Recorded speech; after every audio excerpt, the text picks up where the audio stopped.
नमस्कार छात्रों एवं दोस्तों, मीना की हिंदी ग्रामर क्लासेस में आपका स्वागत है। आज मैं फिर आपके सामने एक नए टॉपिक को लेकर खड़ी हुई हूँ और ये टॉपिक है विशेषण। विशेषण सभी लोगों को लगता है कि संज्ञा और सर्वनाम तो समझ लिए, अब ये विशेषण क्या है, विशेषण को किस प्रकार से पढ़ा जाए, किस प्रकार से समझा जाए कि हमें याद हो जाए। तो विशेषण बहुत ही सरल है, बहुत ही ईजी है। आपको अगर पूरा समझना है तो वीडियो को अंत तक जरूर देखें। विशेषण जैसे कि हमने संज्ञा की परिभाषा बतलाई थी, आपको संज्ञा समझ में आ गया। सर्वनाम की परिभाषा बतलाई थी, सर्वनाम भी समझ में आ गया। अब हम आगे बढ़ रहे हैं विशेषण की ओर। तो विशेषण जो है, संज्ञा व सर्वनाम की विशेषता बतलाने वाले शब्द को हम विशेषण कहते हैं। वह शब्द जो संज्ञा और सर्वनाम की विशेषता बतलाता है, उस शब्द को हम विशेषण कहते हैं। और अब इसमें विशेष क्या है, तो विशेषण जिसकी विशेषता बतलाता है, विशेषण जिसकी विशेषता को बतलाता है। एक और है यहाँ पर जो हमें समझने के लिए आवश्यक होगा, वो है प्रविशेषण। विशेषणों की विशेषता बतलाने वाले शब्द को प्रविशेषण कहते हैं। उदाहरण के लिए हम देखते हैं कि राम बहुत तेज दौड़ता है। अब सभी को पता है कि राम क्या है, विशेष्य है। राम जो है विशेष्य है। संज्ञा सर्वनाम यानी राम जो है संज्ञा सर्वनाम हो गई, विशेष्य हो गया। इसकी विशेषता क्या है कि ये तेज दौड़ता है, तो इसकी विशेषता हो गई तेज। लेकिन बहुत तेज दौड़ता है यानी ये क्या हो गया, प्रविशेषण। तो आप लोगों को समझ में आ गया होगा कि विशेषण किसे कहते हैं, विशेष्य क्या है, उससे संबंधित प्रविशेष्य क्या है। एक बार हम फिर से देखेंगे। जो शब्द संज्ञा व सर्वनाम की विशेषता बतलाते हैं उसे हम विशेषण कहते हैं। यहाँ पर एग्जाम्पल दिया है कि राम बहुत तेज दौड़ता है, तो राम जो है संज्ञा है और इसकी विशेषता जो है तेज दौड़ना, ये विशेषता है यानी यह शब्द विशेषण कहलाएगा। और राम जो कि यहाँ पर विशेष है, तो लेकिन बहुत तेज तो है लेकिन बहुत तेज है, वह है प्रविशेषण। अब हम देखते हैं कि विशेषण, आगे बढ़ते हैं और देखते हैं कि विशेषण के 4 भेद होते हैं। गुणवाचक विशेषण, संज्ञावाचक विशेषण, परिमाणवाचक विशेषण और सार्वनामिक या सांकेतिक विशेषण। तो विशेषण बहुत ही इजी है। संज्ञा और सर्वनाम की विशेषता बतलाने वाले को हम विशेषण कहते हैं। अब सबसे पहले हम ये देखते हैं कि विशेषण में जैसे कि विशेषता बतलाई जाती है, उसी प्रकार से विशेषण के प्रकार के नाम से ही हमें पता चल जाना चाहिए, नाम से ही हमारे दिमाग में तुरंत ही क्लिक हो जाना चाहिए कि यह क्या है। गुणवाचक विशेषण संज्ञा और सर्वनाम की गुण, दशा, स्वभाव को बतलाता है, उसे हम गुणवाचक विशेषण कहते हैं। उदाहरण के लिए मीठा। अब मीठा का हम वाक्य में प्रयोग करेंगे तो आम मीठा है, तो यहाँ आम जो है संज्ञा हो गई और ये मीठा यानी इसके गुण को बता रहा है। संज्ञा या सर्वनाम की गुण, दशा, स्वभाव का जहां पर भी बोध होता है तो हमें तुरंत ही समझ जाना चाहिए, हमारे दिमाग में तुरंत ही क्लिक हो जाना चाहिए कि यह विशेषण कौन सा है, वह यह विशेषण गुणवाचक विशेषण है। मैंने जैसे कि एग्जाम्पल में बताया कि आम मीठा इसका गुण है। फिर है लंबा, तो लंबा आदमी तेज चलता है, तो यहाँ पर आदमी का कौन सा गुण है, उसका लंबा होना।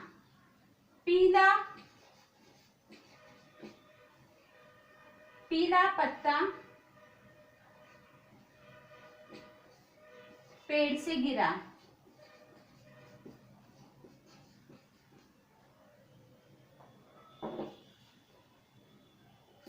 पेड़ से गिरता है। तो यहाँ पर पत्ते का कौन सा गुण है, पीला होना उसका गुण है। कमजोर लोग तेज नहीं दौड़ते, तो कौन से लोग तेज नहीं दौड़ते, कमजोर लोग। तो इस प्रकार से जिस भी आपको वाक्य में इस प्रकार से किसी चीज के गुण का बोध हो, संज्ञा के गुण, दशा या स्वभाव, इन तीनों में से किसी भी चीज का बोध हो, वह कौन सा विशेषण कहलाएगा, गुणवाचक विशेषण। अब हम गुणवाचक विशेषण से थोड़ा सा आगे बढ़ते हैं और वह है संख्यावाचक विशेषण। आप सभी को पता है कि संख्या यानी क्या होती है, जिसमें संख्या का बोध हो, वो संख्यावाचक विशेषण होती है।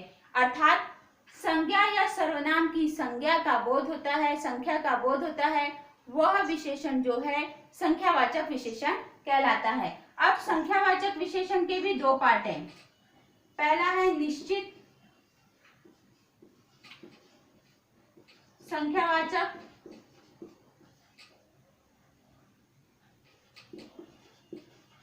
और दूसरा है अनिश्चित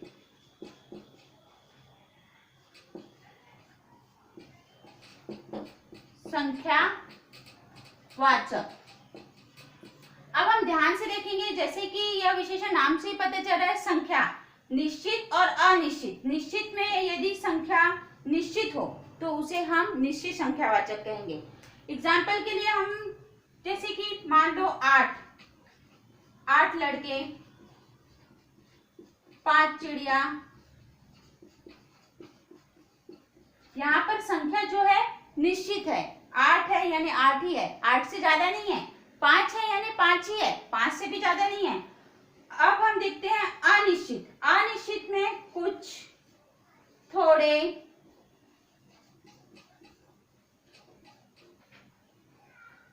यानी यहाँ पर कुछ है, कुछ यानी कितने कुछ है वो पता नहीं है।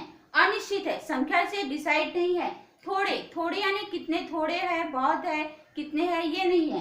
थोड़े के साथ साथ बहुत भी, थोड़े मतलब कितने हैं ये नहीं है, यानी यहाँ पर संख्या का बोध नहीं हो रहा है। वह संख्या जो है पर अनिश्चित है।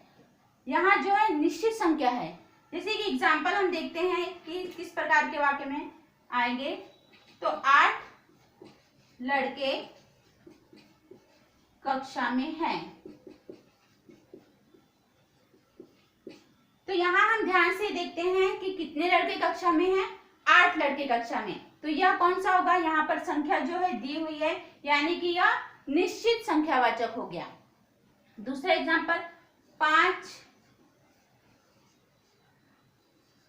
चिड़िया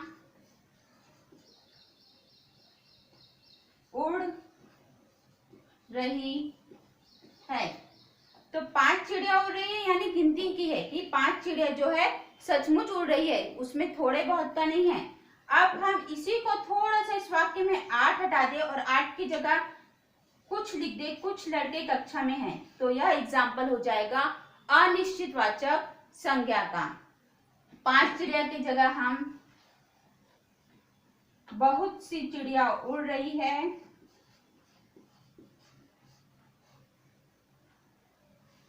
बहुत सी चिड़िया उड़ रही है, यानी बहुत यहाँ पे भी संख्या का बोध नहीं हो रहा है, यानी अनिश्चित है। बहुत यानी कितनी है ये पता नहीं है, तो यहाँ पर ये हो जाएगा अनिश्चितवाचक विशेषण। इसके बाद हम देखेंगे कि थोड़े बहुत पैसे हैं, पैसे थोड़े बहुत है या थोड़े से पैसे हैं, तो उसमें भी थोड़े यानी कितने हैं, पैसे की कोई संख्या निर्धारित नहीं है। तो इस प्रकार से हम देखेंगे कि संख्यावाचक विशेषण जो है दो प्रकार के होते हैं, निश्चितवाचक और अनिश्चित संख्यावाचक। निश्चित संख्यावाचक में जो है संख्या निर्धारित होती है और अनिश्चित संख्यावाचक में संख्या निर्धारित नहीं होती है। अब आगे बढ़ेंगे।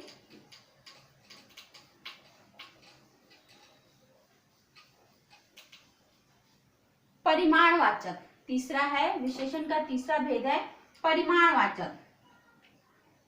परिमाण सभी को पता है, परिमाण यानी वस्तु के नाप तोल का बोध हो, वह संख्या जो है जहां पर वस्तु के नाप तोल का बोध हो, वह विशेषण जो है परिमाणवाचक कहलाता है।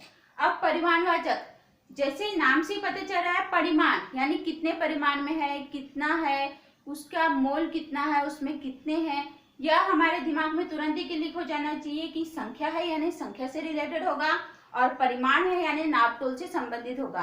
तो इस प्रकार का जो विशेषण हो जाएगा वह विशेषण हो जाएगा परिमाणवाचक। अब परिमाणवाचक में भी दो भागों में डिवाइड किया गया है। पहला है निश्चित परिमाणवाचक और दूसरा है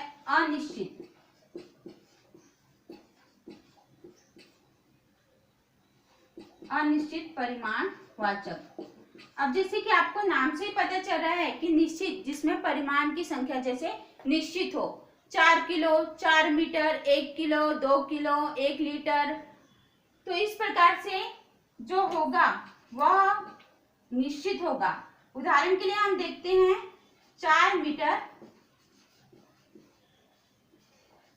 कपड़ा है, तो यहाँ पर जो कपड़े की जो मात्रा है वह निश्चित है, यानी यह निश्चित परिमाणवाचक कहलाएगा। दूसरा एग्जाम्पल देखते हैं, 1 किलो शक्कर है,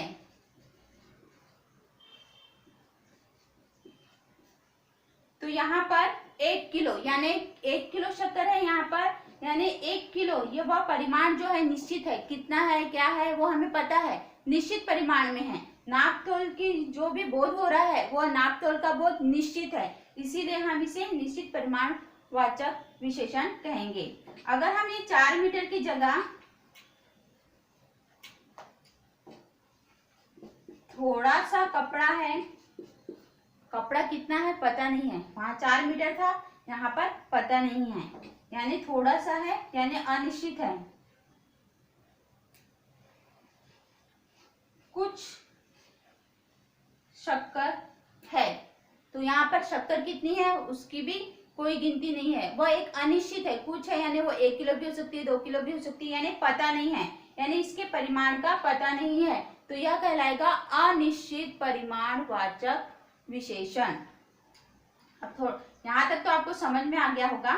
पहला है गुणवाचक, संख्यावाचक, परिमाणवाचक। अब हम चौथे भेद में देखते हैं, चौथे भेद में आगे बढ़ते हैं, और ये चौथा भेद है सार्वनामिक या सांकेतिक।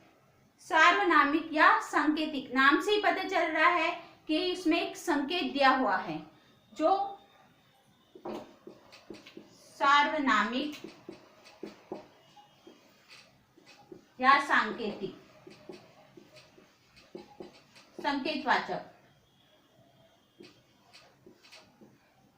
ऐसा विशेषण जो सर्वनाम, इस प्रकार के विशेषण में सर्वनाम जो है संज्ञा के पहले आता है। सर्वनाम आप लोगों को सभी को पता है कि संज्ञा किसे कहते हैं, संज्ञा किसी वस्तु, व्यक्ति, स्थान के भाव के नाम को संज्ञा कहते हैं।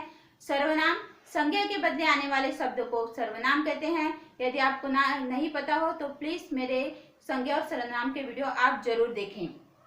तो अब सार्वनामिक और सांकेतिक,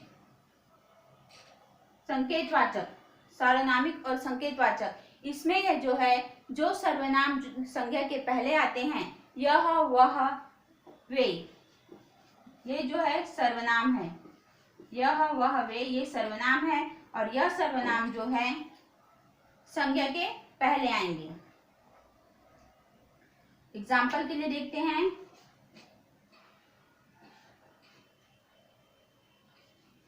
वे लोग जा रहे हैं,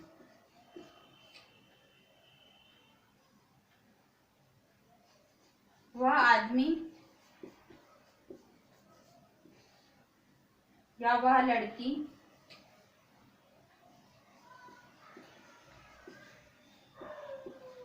सुंदर है। तो यहाँ पर संज्ञा के पहले जो सर्वनाम आ रहा है, उस संज्ञा के पहले सर्वनाम जो है संज्ञा के पहले आता है, वह जो है सार्वनामिक या संकेतवाचक विशेषण कहलाता है। आप लोगों को यहाँ तक का पूरा समझ में आ गया होगा। यदि आपको मेरी वीडियो अच्छी लगी हो तो प्लीज़ लाइक, शेयर, कमेंट जरूर कीजिए, सब्सक्राइब करना ना भूलें, बेल आइकन को जरूर दबाएं। आप सबका बहुत बहुत धन्यवाद।